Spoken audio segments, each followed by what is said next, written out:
Inilah cerita misteri bersambung Minyak Bintang bagian yang keempat.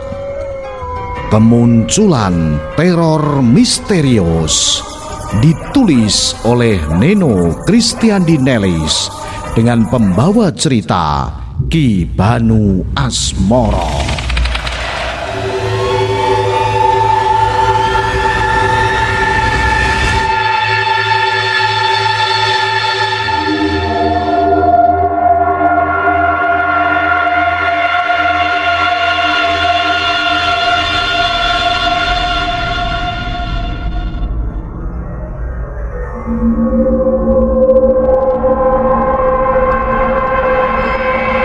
Empat hari setelah pemakaman, Rida mulai bekerja untuk menutupi kebutuhan hidup diri dan putrinya.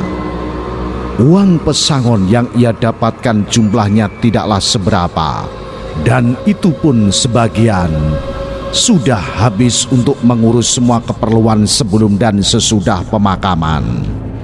Begitu pula bantuan dari pihak keluarga pun tidak bisa terlalu diharapkan, karena mereka juga sama-sama sibuk menafkahi anak dan istrinya masing-masing. Jadi, agar ia dan putrinya bisa makan, ia mesti nyadap karet, membuka kios kecil-kecilan dan berjualan gorengan keliling. Setiap hari uang yang ia dapat sebagiannya ditabung dan sebagiannya untuk membeli beras dan kebutuhan pokok lainnya. Hal ini terus berlanjut hingga pada suatu hari, tepat 10 hari sejak pemakaman mendiang suaminya, usaha gorengan Rida tiba-tiba macet dan sepi pelanggan. Rida tak tahu apa sebabnya, sebab ia tak pernah merubah apapun atas resep-resep yang ada di gorengannya. Tapi entah kenapa para pelanggan yang mengeluhkan kalau gorengan yang Rida jual sekarang rasanya seperti hampar dan berbau basi. Maka untuk membuktikan semua itu, setiap selesai menggoreng, Rida langsung mencicipinya, dan ia sama sekali tak sependapat dengan para pelanggan tadi. Namun ketika akhirnya ia mencoba memakannya saat sudah dingin, barulah ia mulai sependapat jika apa yang dikatakan oleh para pelanggan itu memang benar adanya. Kok rasanya beneran hambar dan berbau basi ya? Aneh, padahal ini kan aku buat dan aku goreng 15 menit yang lalu. Gumam Rida dalam hati ketika pada suatu hari ia membuktikannya lagi. Wah, kalau kayak gini aku bakal mati usaha nih. Lanjutnya lagi sembari mencoba beberapa gorengan yang lainnya, yang rasa dan aromanya sama-sama terasa hambar dan berbau basi juga.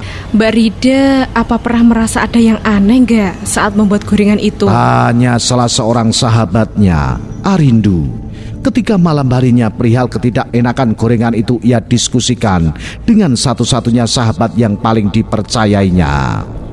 Nggak ada, aku selalu membuat gorengan itu setiap jam 4 pagi dan sama sekali tidak ada yang aneh. Kamu yakin? Coba deh ingat baik-baik. Apa ya? Tunggu dulu. Aku ingat sekarang kalau selama ini Sally memang sering mengatakan jika ayahnya selalu mendatanginya. Oh ya? Iya, setiap subuh saat aku sedang sibuk membuat gorengan di dapur. Itu mendatangi seperti apa maksudnya? Ya, mendatangi ke dalam kamarnya. Tapi aku sebenarnya yakin bila itu hanyalah mimpi dia saja. Gitu ya. Terus kamu sendiri gimana? Apa pernah bermimpi tentang suami kamu? Belum pernah sih. Cuma terkadang aku sering melihat ada sekelebat bayangan manusia yang keluar masuk di dalam kamar kami. Oh ya? Bayangan siapa? Entahlah. Tapi yang pastinya putriku kemudian akan menangis. Aneh juga ya. Iya, tapi ngomong-ngomong hubungannya dengan gorenganku apa ya? Begini loh Rida, kata orang-orang sih kalau rasa gorengan, masakan atau makanan kita tiba-tiba bisa berubah menjadi hambar dan berbau basi tanpa sebab yang jelas, itu pertanda jika ada makhluk halus yang masuk ke dalam rumah kita. Jelas Arindu dengan bersungguh-sungguh dan tanpa tedeng aling-aling. Buset, emang bisa gitu ya? Sentak Rida kaget dan bingung antara percaya dan tidak atas pernyataan sahabatnya tadi. Ya bisa dong. Dulu nenekku sering mengalaminya saat rumahnya masih tinggal di dekat pemakaman. Makanannya selalu basi karena rumahnya sering dimasuki oleh para hantu penunggu pemakaman. Serem juga ya. Tapi apa hubungannya antara masuknya makhluk halus dengan gorenganku? Hubungannya adalah jika bayangan yang kamu lihat itu ternyata benar-benar makhluk halus, maka dialah penyebab semua gorengan kamu itu berubah rasa dan aromanya. Waduh, jadi selama ini menurut kamu rumah kami dimasukin makhluk halus? Tapi aku masih bingung, kenapa semua makanan bisa berubah rasa dan aroma hanya karena rumah kita dimasuki makhluk halus? Itu karena makhluk tersebut telah menjamah makanan kita. Jadi kalau begitu, apakah maksud kamu gorenganku itu jadi tidak enak karena bekas dicicipin makhluk halus? Bukan dicicipi, tapi dijamah atau disentuh saja.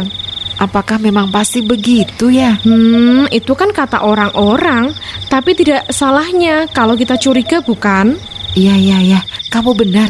Terus bagaimana caranya agar tahu makanan buatanku selama ini benar-benar sudah disentuh oleh makhluk halus atau tidak? Besok kamu coba goreng lagi. Dan bila bayangan yang kamu lihat itu muncul kembali, pura-pura sajalah tidak tahu.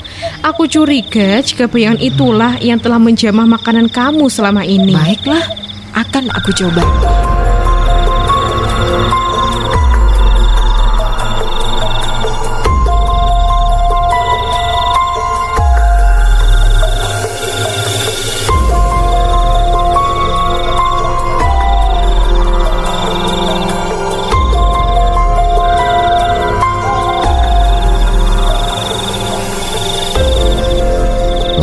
Lalu seperti yang disarankan oleh Arindu, maka Rida mulai melakukan persiapan untuk penelusuran. Hal pertama yang ia lakukan adalah menyiapkan bahan dan membuat adonan seperti biasanya. Kemudian setelah menggoreng beberapa potong tahu isi, ia segera meletakkannya di atas meja untuk diangin-anginkan. Dan saat tepat menginjak pukul 4 subuh, Rida mulai mencoba mencicipi beberapa potong tahu isi tadi.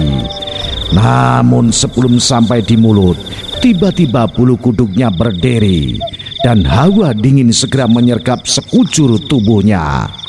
Kemudian setelah itu ia perlahan mendengar pintu dapurnya sedikit berderit.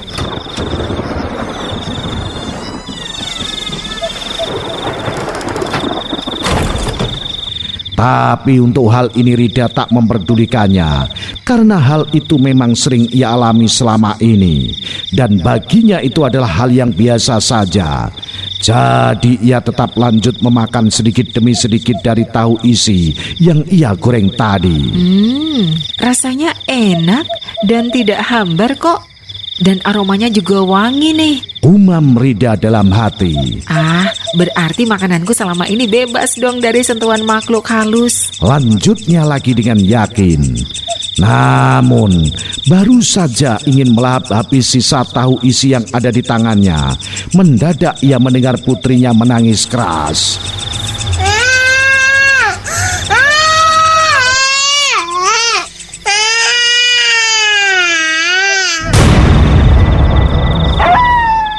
Maka tanpa banyak basa-basi lagi, Rida segera berlari ke kamar untuk menghampiri putrinya. Ada apa sayang? Tanya Rida pelan sambil memeluk putri semata wayangnya itu dengan penuh kasih sayang. Ayah mana, Ma? Saut putrinya tiba-tiba. Ayah? Sally ngomong apa sih? Sentak Rida kaget. Tadi ayah pulang, Ma. Tadi ayah di sini. Jawab Sally lagi dengan nada yang sangat yakin. Pulang? Sally tidak bohong kan? Loh, memangnya Mama tidak lihat ayah ya? Tidak, Mama tidak lihat. Kan ayahnya Sally masih di kota. Tadi ayah sudah pulang kok, Mah. Sally pasti cuma mimpi saja. Ayah masih belum pulang loh. Potong Rida cepat dan berlinang air mata. Cukup. Sekarang Sally bobok lagi ya. Nanti mama akan kasih tahu kalau ayah sudah pulang. Akibatnya Sally langsung terdiam dan tak berani membantah. Ia langsung berbaring kembali dengan memeluk guling yang telah dipasanginya dengan baju sang ayah. Sontak saja rasa bersalah karena sudah membohongi putrinya benar-benar membuat batinnya tersiksa. Ya, ternyata selama ini Rida masih belum mengatakan jika sang ayah sebenarnya sudah tiada. Ini ia lakukan karena tak mau putrinya bersedih dan frustasi, sebab putrinya tersebut sangat dekat dan menyayangi ayahnya.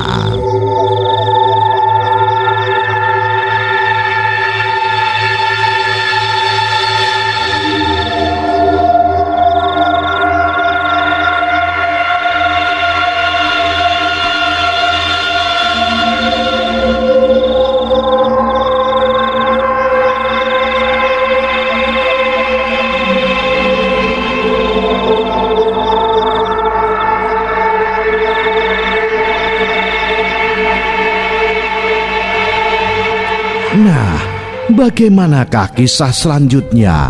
Apa yang akan terjadi kemudian? Ikuti terus cerita misteri bersambung Minyak Bintang.